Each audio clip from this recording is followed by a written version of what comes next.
तो दोस्तों ये है सेकंड पार्ट आपकी पॉलिटी जो एनसीईआरटी उसमें पॉलिटिकल साइंस का सेकंड पार्ट है। फर्स्ट लेसन है आपका जो लोकतांत्रिक सरकार वाला, उसी लेसन का सेकंड भाग है जिसमें हमने जो छोड़ा था कि हमने लास्ट था कि लोकतंत्र में अंतिम निर्णय लेने की शक्ति लोगों द्वारा चुने हुए प्रतिनिधियों के पास होनी चाहिए। यानी कि जो प्रतिनिधि जो शक्ति होनी चाहिए जो भी निर्णय लेना का, जैसे हम सरपंच को जैसे हम करते हैं तो सरपंच को चुनने के बाद में उसके बाद में अंतिम जो निर्णय लेने की शक्ति रहती है तो वो सरपंच के पास में रहती है। उसी प्रकार अब हम आगे पढ़ेंगे स्वतंत्र और निष्पक्ष चुनावी मुकाबला। स्वतंत्र यानी कि आज़ादी से वो अपना निर्णय बिना किसी बाधा के ले सकता है, राइट। तो हम इसमें भी वैसे जो पहले हमने देखा था उसी आधार पे आप देखेंगे कि जो चीन है, चीन की जो संसद है उसी के ले गए रिगार्डिंग इसको समझने की कोशिश करेंगे। तो पहला हम समझेंगे कि चीन की संसद को कवांगो रेममिन दाइवियायो दाहुयो यानी कि राष्ट्रीय जन संसद कहते थे इसे, जो कवागो रेममिन दाइवियायो दाहुई ये था। इसको जो हम शॉर्ट में यदि आप समझना चाहें तो इसे राष्ट्रीय जन संसद आप समझ सकते हैं। तो राष्ट्रीय जनसंघ जो चीन की थी उसके रिगार्डिंग है कि चीन की संसद के लिए प्रति 5 वर्ष बाद नियमित रूप से चुनाव होते थे। जैसा कि अभी भारत में भी आप देखते होंगे कि हर 5 साल में चुनाव होते थे। तो इस संसद को देश का राष्ट्रपति नियुक्त करने का अधिकार है। जो ये संसद था इसे राष्ट्रपति का चुनाव यही करते थे। इसमें पूरे चीन से करीबन 3000 सदस्य होते थे। 3000 सदस्य होते थे, वही राष्ट्रपति का चुनाव करते थे। कुछ सदस्यों का चुनाव सेना भी करती थी, क्योंकि हमने जो पढ़ा था वही सेना वाला यहाँ पे भी आ रहा, तो वहाँ पे सेना भी करती थी। कुछ चुनाव लड़ने से पहले सभी उम्मीदवारों को चीनी कम्युनिस्ट पार्टी से मंजूरी लेनी होती। जो चीनी कम्युनिस्ट पार्टी है सबसे ताकतवर और सबसे खतरनाक होती थी, तो इससे मंजूरी लिए बिना ना तो आप चुनाव लड़ सकते हैं। तो इसी के आगे है कि 2002-3 में हुए चुनाव में सिर्फ कम्युनिस्ट पार्टी और उससे संबद्ध कुछ छोटी पार्टियों के सदस्यों को ही चुनाव लड़ने की अनुमति थी। भाई जिसके पास पावर है, मेरे पास में पावर है, तो मैं क्या कर रहा हूँ कि मैं जो पहला तो कि फर्स्ट ऑफ ऑल मेरी जो फैमिली है उसको मैं प्रायोरिटी दूंगा, उसके बाद में जो मेरे रिश्तेदार हैं उनको प्रायोरिटी दूंगा। तो उसी प्रकार से जो पार्टी थी इसने भी ऐसे ही कर रखा था कि जो कम्युनिस्ट पार्टी के हैं फर्स्ट ऑफ ऑल तो वो करेंगे, और उसके बाद में जो उसके संबंध में जो छोटी छोटी पार्टियां होती थी वो उसके सदस्य चुनाव लड़ने की अनुमति उन्हें मिल जाती थी। तो जो सरकार होती थी वो सदा कम्युनिस्ट पार्टी की बनती थी, क्योंकि पूरे सदस्य उसके थे तो कम्युनिस्ट पार्टी निश्चिंत आराम से बन जाती थी।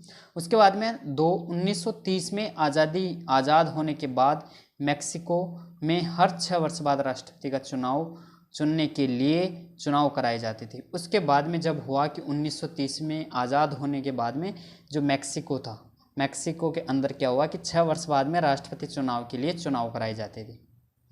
और देश में कभी भी फौज शासन या तानाशाही नहीं आई। जो मेक्सिको था वहाँ पे कभी भी ना तो फौजदारी शासन आया और ना ही तानाशाही हुआ कि जिसमें कोई राजा यानी कि जो कोई एक ऐसा समृद्ध आदमी हो तो वो पूरे देश के ऊपर हक जमा लो और जैसी उसकी इच्छा हो, जैसी उसकी जो मर्जी हो तो उसके अनुसार वो वहाँ पे निर्णय लो, और जो सरकार है उसका शोषण करता रहे। इस प्रकार का मेक्सिको में नहीं था।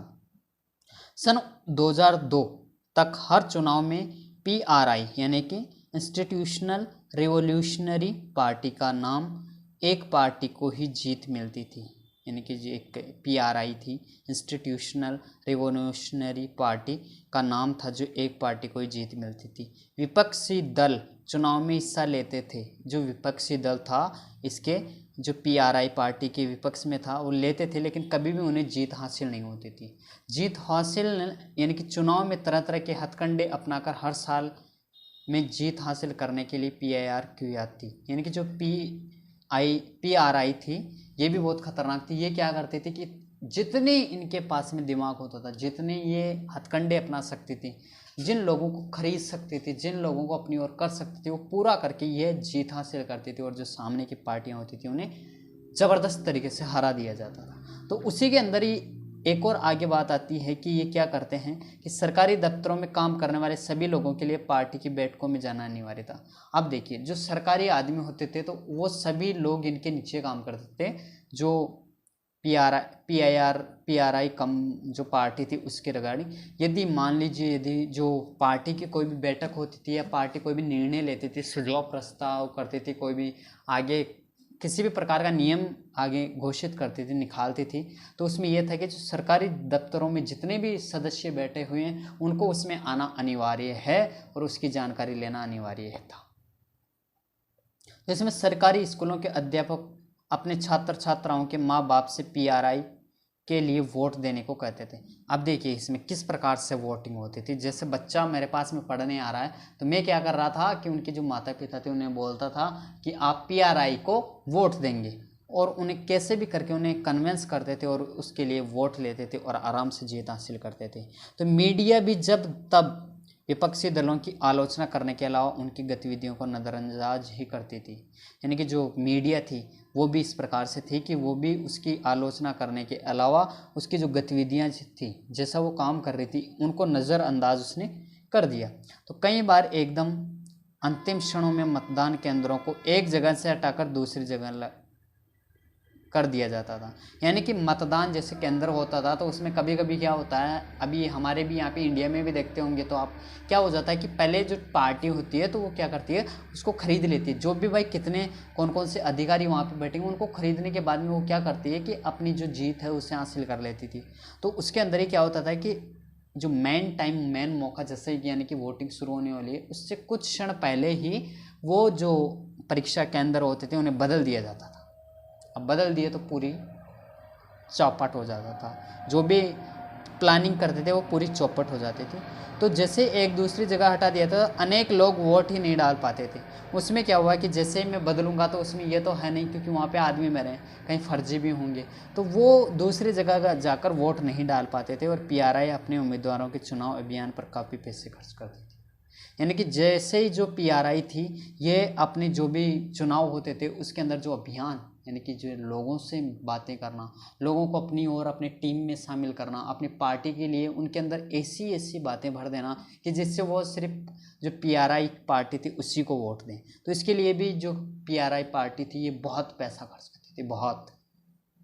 तो क्या हम ऊपर वर्णित चुनावों को लोगों द्वारा अपना शासक चुनने का उदाहरण मान सकते हैं? इन उदाहरणों को पढ़ने के बाद तो यही लगता है कि हम ऐसा नहीं कर सकते। यहाँ काफ़ी सारी समस्याएं हैं। चीन के चुनावों में लोगों के सामने कोई वास्तविक और गंभीर विकल्प ही नहीं होता।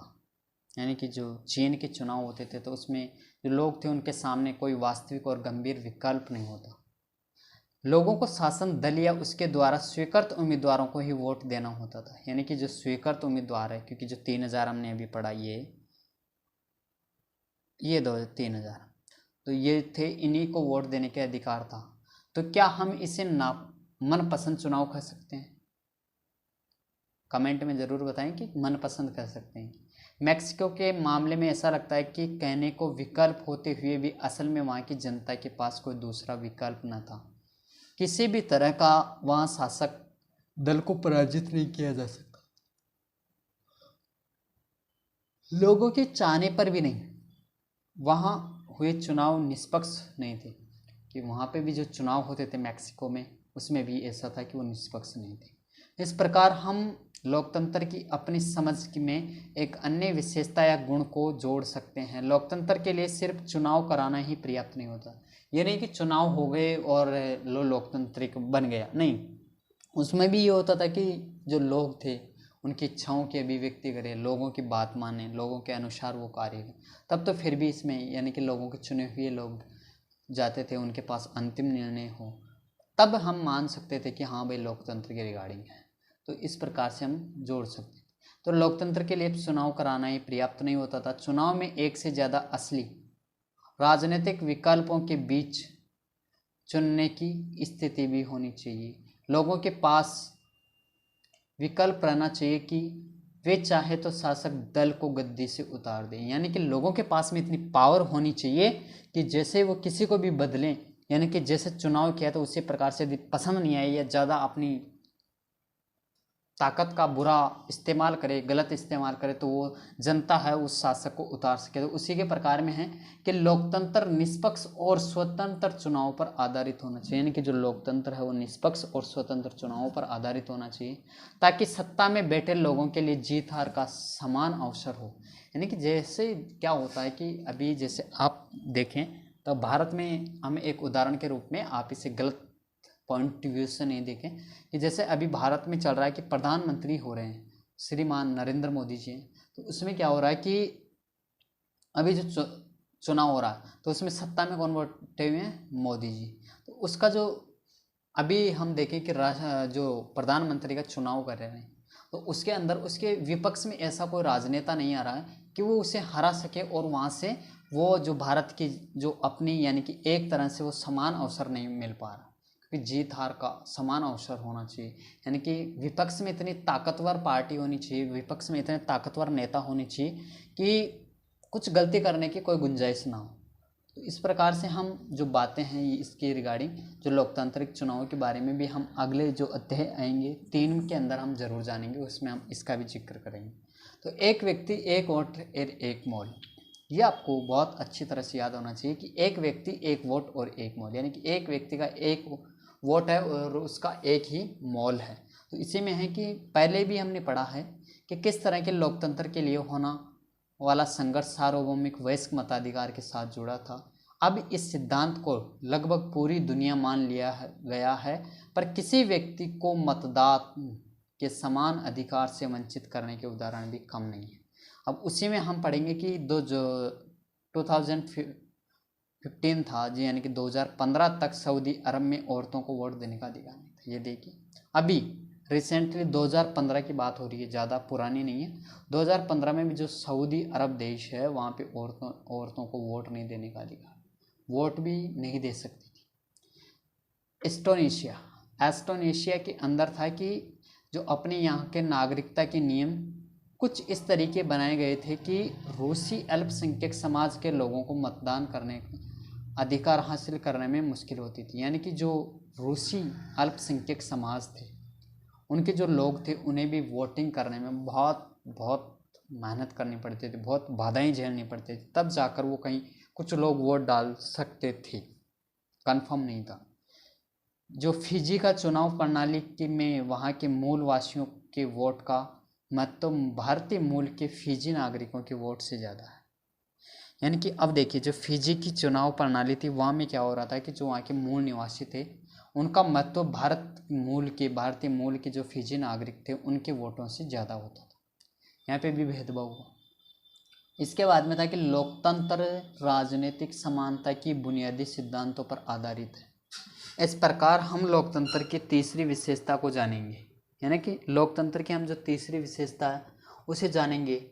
और लोकतंत्र में हर वयस्क नागरिक को एक वोट होना चाहिए, यानी कि एक व्यक्ति का एक वोट होना चाहिए और हर एक वोट का एक समान मूल्य होना चाहिए। जो ये समझ में आ रहा है कि इसमें जो फर्स्ट टर्म में बताया गया था कि एक व्यक्ति एक वोट और एक मोल, तो इसी के रूप में ये है कि हर एक वयस्क नागरिक को एक वोट का होना चाहिए और एक वोट का एक समान मूल्य होना चाहिए, जिससे कोई भी असमानताएं पनपे नहीं।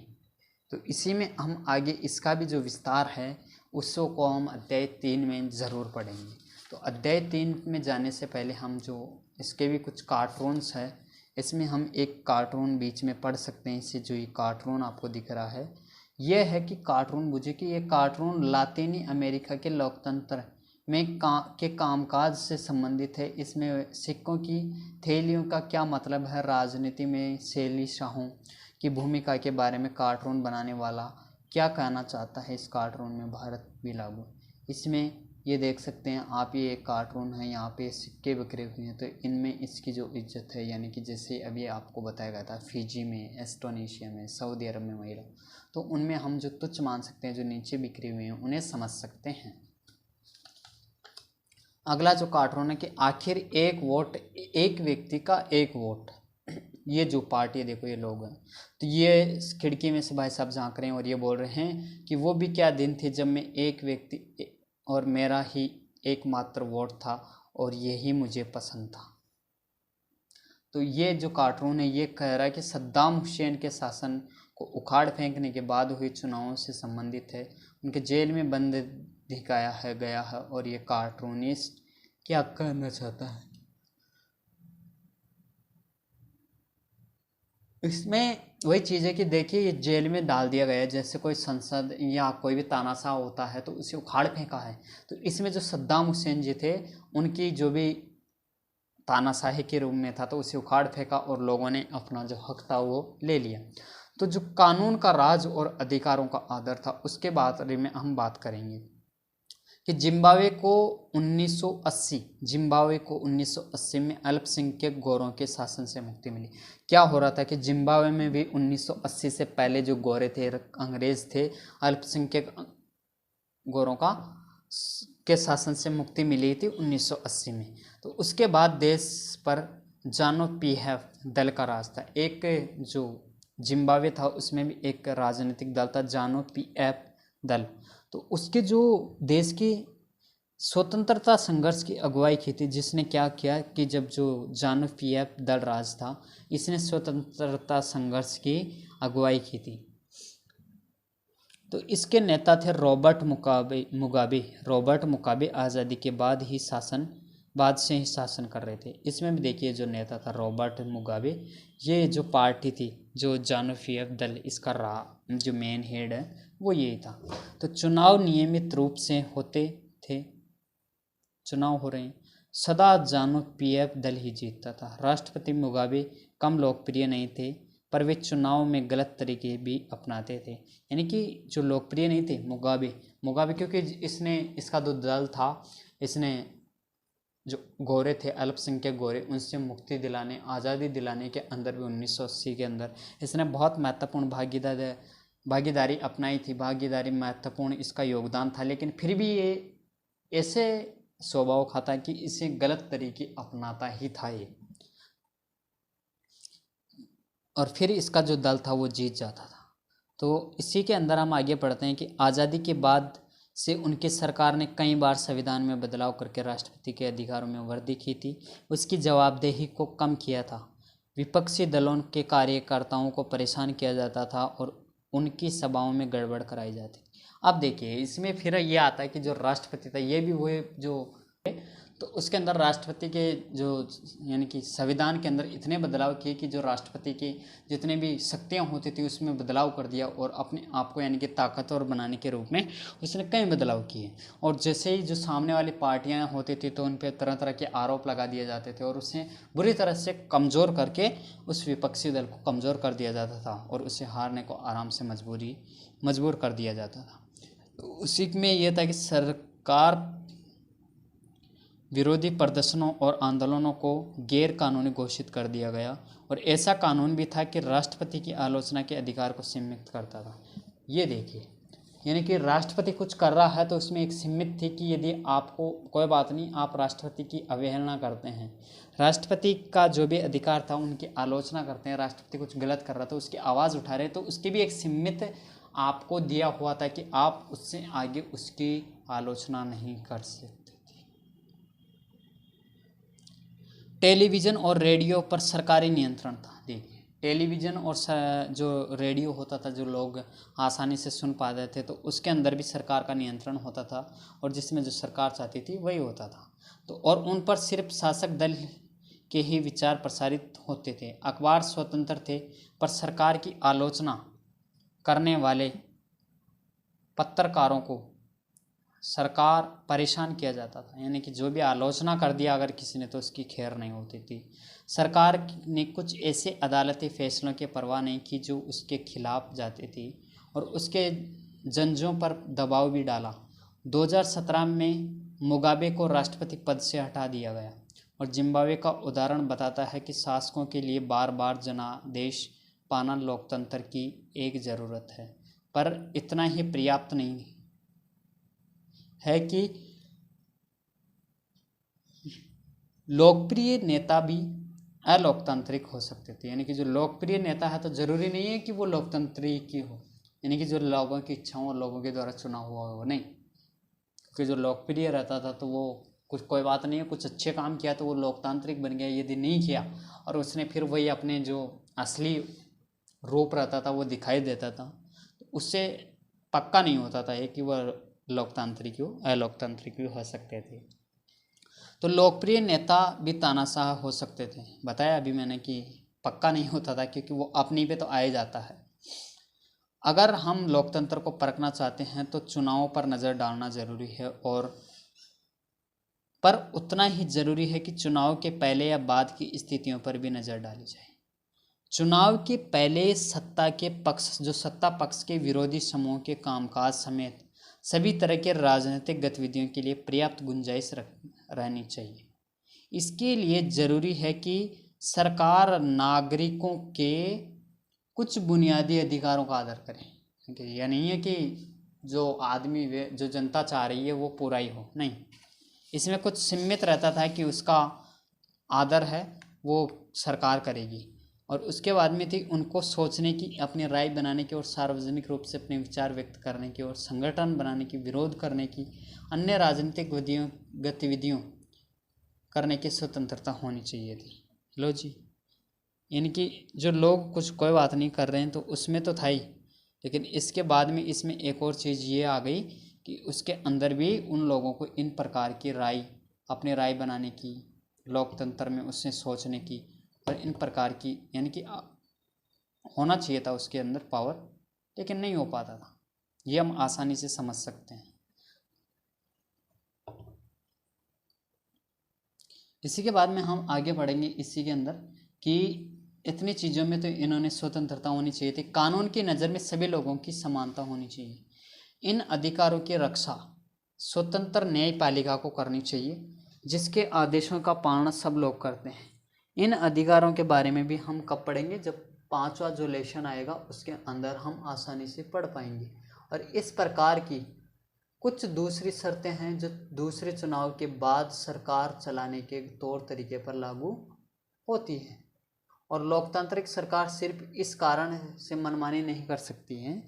जो लोकतांत्रिक सरकार है तो इसका मतलब यह नहीं कि वो अपनी मनमानी करे, उसमें भी कुछ उससे अधिकार होते थे कि जो नज़रों कानून की नज़र में सभी लोगों की समानता होनी चाहिए। अधिकारी की रक्षा स्वतंत्र न्यायपालिका करनी चाहिए, जिसके आदेशों के पालन सब लोग करते हैं। और इन अधिकारों की जो बारे में जनता हम 5वें अध्याय में पढ़ेंगे।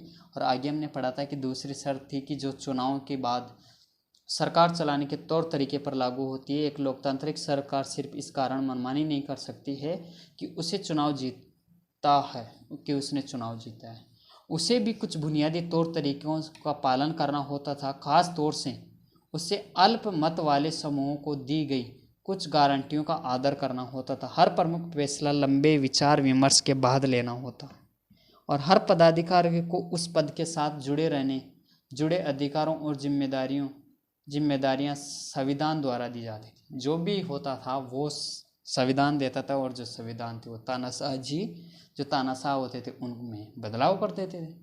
तो चला कौन किसकी? तानाशाह की। तो ये सभी न सिर्फ जनता के प्रति उत्तरदायी हैं, बल्कि अन्य स्वतंत्र अधिकारियों के प्रति भी जवाबदेही होती है।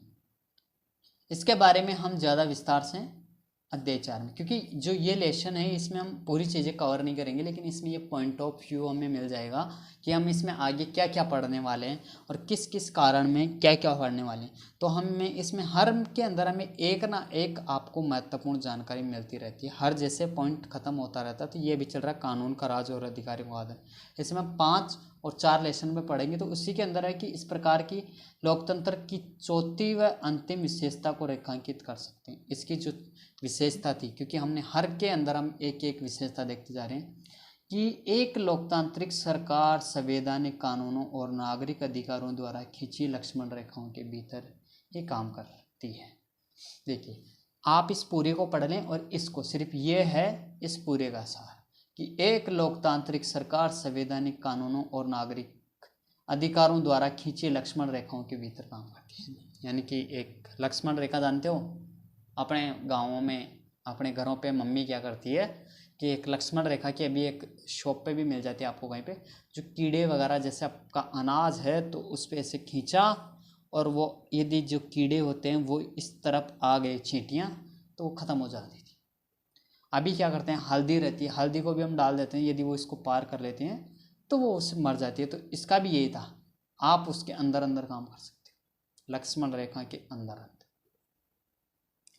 अब आती है जो परिभाषाएं हैं उसका सारांश, कि आइए अब तक हुई चर्चा को समेटें और हम लोकतंत्र की इस सरल भाषा को बात से शुरुआत कर दें। अब देखिए वापस पॉइंट ऑफ व्यू के से आपका जो क्वेश्चन है उसके अंदर आप पॉइंट रख सकते हैं। लोकतंत्र सरकार का एक ऐसा रूप है जिसमें शासकों का चुनाव लोग करते हैं। सिंपल सा फंडा है कि लोकतंत्र है लोगों के द्वारा, जिसमें लोग उस शासक होता है उसका चुनाव करते हैं, तो वो लोकतंत्र है।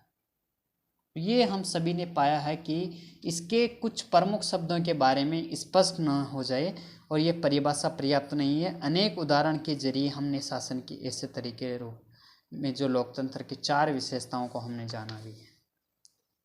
अभी आपको और बता देते हैं, जो चारों पॉइंट है वो महत्वपूर्ण पॉइंट है कि लोगों द्वारा चुने हुए शासक के सारे प्रमुख फैसले करते हैं। पढ़ा था हमने कि लोग उन जो शासक चुनेंगे वही अंतिम निर्णायक होना चाहिए। सेकंड है इसमें चुनाव लोगों के लिए निष्पक्ष अवसर और इतने विकल्प उपलब्ध कराता है कि वे चाहे तो मौजूदा शासकों को बदल सकते हैं। फिर यानी कि लोगों का, लोगों के द्वारा, लोगों के लिए, इस प्रकार से जो तीनों आपको समझाया गया था कि इतनी ताकत होनी चाहिए यदि जो शासक है वो यदि लोगों की जो इच्छाएं हैं उनकी अभिव्यक्ति नहीं करता, लोगों के विपक्ष में जा रहा, लोगों को उसका फ़ायदा नहीं मिल रहा है, नुकसान मिल रहा है, तो उसमें शासक जो लोग होते थे वो शासक को बदल सकते थे। आई इसमें तीसरा है कि ये विकल्प और अवसर सभी लोगों के लिए समान रूप से उपलब्ध हो। अभी हमने पढ़ा कहीं पे जो सऊदी अरब थी वहाँ पे किस प्रकार से महिलाओं को अधिकार नहीं था, तो वो भी नहीं होना चाहिए, उसमें सभी लोगों को समान अधिकार होना चाहिए। जो एक अभी देश हमने पढ़ा था उसके अंदर जो इंडिया के लोग होते थे उन भारतीय मूल निवासियों को वहाँ पे समान वोट उनकी मूल्य नहीं रहता था।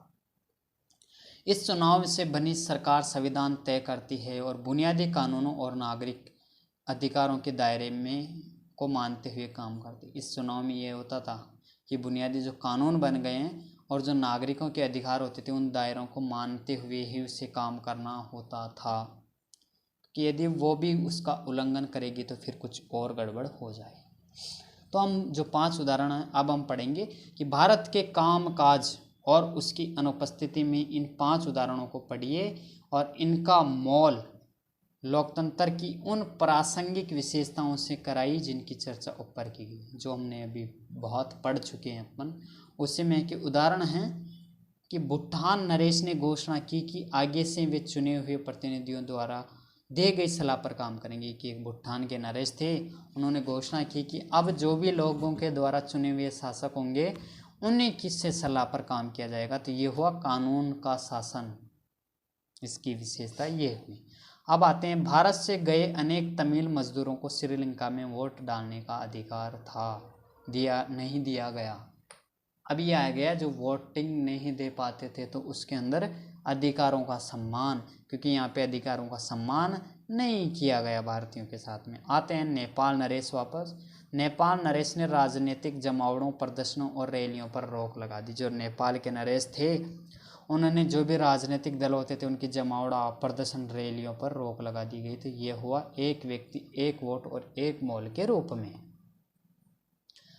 यानी कि भारत के सर्वोच्च न्यायालय ने बिहार विधानसभा भंग करने का असंवैधानिक ठहराया। ये स्वतंत्र और निष्पक्ष चुनावी मुकाबला होता है, यानी कि जो चुनाव होता है तो उसमें यह नहीं कि वो भंग कर दे, और भंग करने का हो तो एक सीमित और उसका एक फैक्ट होना चाहिए कि yes this is right way, and ये रॉन्ग वे पे आप जाओगे और रॉन्ग आप असंवैधानिक, देखिए असंवैधानिक ठहराया गया, ये नहीं होना चाहिए। बांग्लादेश की राजनीतिक पार्टियां इस बात पर सहमत हुई कि चुनाव के समय किसी पार्टी की सरकार न रहे। यानी कि बांग्लादेश में तो अलग ही चल रहा है कि वहाँ की राजनीतिक पार्टियां इस बात पर सहमत हुई कि चुनाव के समय किसी पार्टी की सरकार ही न रही।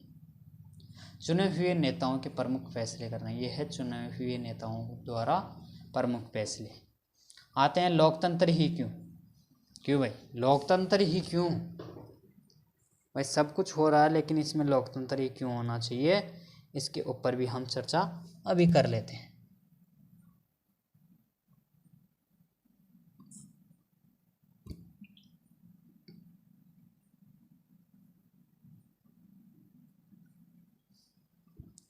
कि मैडम लिंगदोह की कक्षा में एक बहस शुरू हुई थी, आपने पढ़ा हो तो। हमने शुरुआत के अंदर जो पहला वाला लेसन था, पहला वाला वीडियो था, उसमें हमने स्पष्ट से पढ़ा था, जिसमें लोकतंत्र की, पहले हम लोकतंत्र के बारे में क्यों नहीं पढ़े कि आखिरकार लोकतंत्र होता क्या है, और उसके बाद में जब उसकी पूरी उसकी जो व्यवस्था होती है उसको पढ़ने के बाद में हम पढ़ रहे हैं कि लोकतंत्र क्या होता है।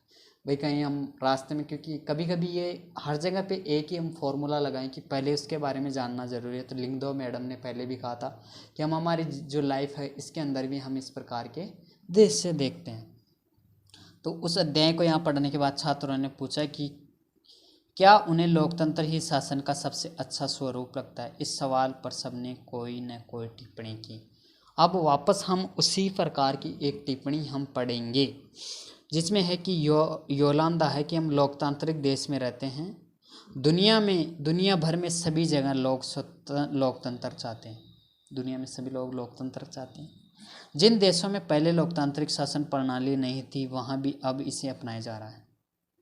सभी महान लोगों ने लोकतंत्र के बारे में अच्छी अच्छी बातें कही हैं। क्या इतने से स्पष्ट नहीं हो जाता कि लोकतंत्र सबसे अच्छा है? क्या अब भी इस पर बहस करने की ज़रूरत है? भाई जो योलंदा है, योलांदा, ये बोल रही कि इतनी बातें हो गई है, इतने लोग हैं, इतने देश हैं, वो सभी लोकतंत्र को अपना रहे हैं, कुछ अपना भी चुके हैं, तो क्या अभी भी इस पे बहस की जानी चाहिए? तो जो तागिकिनी है, तांगिकिनी, वो बोल रहे कि लेकिन लिंगदो मैडम ने तो कहा था कि हमें किसी चीज़ को सिर्फ इसलिए नहीं मान लेना चाहिए कि बाकी सभी ने उसे मान लिया। लो जी, ये भी बात सही है, क्योंकि कभी कभी हम मान लेते हैं और उसमें से कोई आइंस्टीन जैसे निकल ही आते हैं कि नहीं भाई ये तो गलत है, तो ये गलत ही, और वो उसमें सिद्ध भी कर देते हैं। तो ऐसा ही यहाँ पे कि क्या ऐसा नहीं हो सकता कि बाकी सभी लोग गलत रास्ते पर जा रहे हैं? बिल्कुल हो सकता है, ये भी फैक्ट है। आगे है जेनी कह रही कि हाँ ये गलत रास्ता ही है, लेकिन लोकतंत्र ने हमारे देश को क्या दे दिया है? आधी सदी से ज़्यादा समय से लोकतंत्र है, और तब भी देश में इतनी ही अधिक गरीबी है। लो जी, ये फैक्ट का एक महत्वपूर्ण आपको फैक्ट और मिल गया है कि लो जी, आधी सदी हो गई, लेकिन उसके बाद में भी भारत के अंदर लोकतांत्रिक आधी से ज़्यादा इतनी गरीबी है, तो हम कैसे मान लें कि जो लोकतंत्र है एक राइट वे है? तो लीबियांग बोलता है कि लेकिन स्वतंत्र इसमें क्या कर सकता? वाज क्या हमारे यहाँ लोकतंत्र के कारण गरीबी है, या फिर लोकतंत्र होने के बावजूद भी गरीबी है? लोग जी, काफ़ी अच्छी चीज़ें। अब जेनी बोलते हैं कि जो भी है इससे क्या फ़र्क पड़ता है, मुद्दा यह है कि हम इसे शासन का सर्वश्रेष्ठ रूप नहीं मान सकते हैं। लोकतंत्र का मतलब है अराजकता, अस्थिरता, भ्रष्टाचार और दिखावा। राजनेता आपस में ही लड़ते रहते हैं, देश की परवाह किसे है? लो जी, ये भी बात बिल्कुल सही है। राजनेता चाहेंगे कि ये वोट मुझे ही मिले, मैं ही यहाँ का राजनेता, यहाँ का शासक बनूँ और मेरे ही अंडर में पूरा देश हो। ये भी गलत है। तो किससे परवाह? सब अपनी में पड़ी है, और आज यही चल रहा। आप देखेंगे तो कि पाइमोन, तो फिर भी इसकी जगह कौन सी प्रणाली होनी चाहिए? क्या अंग्रेजी हुकूमत वापस लाई जाए, बाहर से किसी राजा को देश पर शासन के लिए बुलाया जाए? रोज़ पता नहीं, पर मुझे लगता है कि देश को एक मजबूत नेता की ज़रूरत है, क्योंकि हम देखते हैं उसमें ये तो पक्का है कि देश में एक ऐसा नेता हो जिसे इन सभी चीज़ों का ज्ञान हो, इन सभी के रिगार्डिंग उससे ज्ञात हो। एक ही नेता के पास सारे अधिकार हों, देश के हित में जो कुछ ज़रूरी हो वह सब करने में उसे सक्षम होना चाहिए। सिर्फ इसी से देश से गरीबी और भ्रष्टाचार खत्म होंगे। अब इसमें जो रोज़ बोल रहे हैं कि इस प्रकार का देश होना चाहिए, लेकिन इस पे भी देखिए अभी कोई ना कोई पीछे से चिल्लाए। देखिए ये है कोई पीछे आइंस्टीन जैसा कोई पीछे ऐसा आदमी बैठा हुआ है कि भाई फल ऊपर से गिरा तो वो नीचे क्यों गिरा, ऊपर क्यों नहीं चला गया, कि इसी को तानाशाही कहते हैं। चलो जी, बिल्कुल सही बोला। दो बोल रही, अगर वह व्यक्ति सत्ता का उपयोग सिर्फ अपने लिए व अपने परिवार के लिए करने लगे तो क्या होगा अगर वह खुद भ्रष्ट हो तब। मैं सिर्फ ईमानदार, संजीदा और मजबूत नेता की बात कर रही हूँ। रोज बोल रहे कि भाई मैं इस प्रकार की बात नहीं कर रही हूँ, आप तो कुछ अलग ही वे में जा रहे हैं। हम बात कर रहे हैं एक ईमानदार और, लेकिन यदि एक रहता तो उसमें वो मज़ा नहीं आता। दो पक्ष और ईमानदार हो और बढ़िया हो तो उसके अंदर दोनों पक्षों के अंदर खामियां भी ढूंढ सकते हैं। यदि एक ही रहेगा तो उसमें कोई खामियां निकालने वाला नहीं रहेगा। दो ही, यह ठीक नहीं है। तुम वास्तविक लोकतंत्र की तुलना आदर्श तानाशाही के साथ कर रही हो।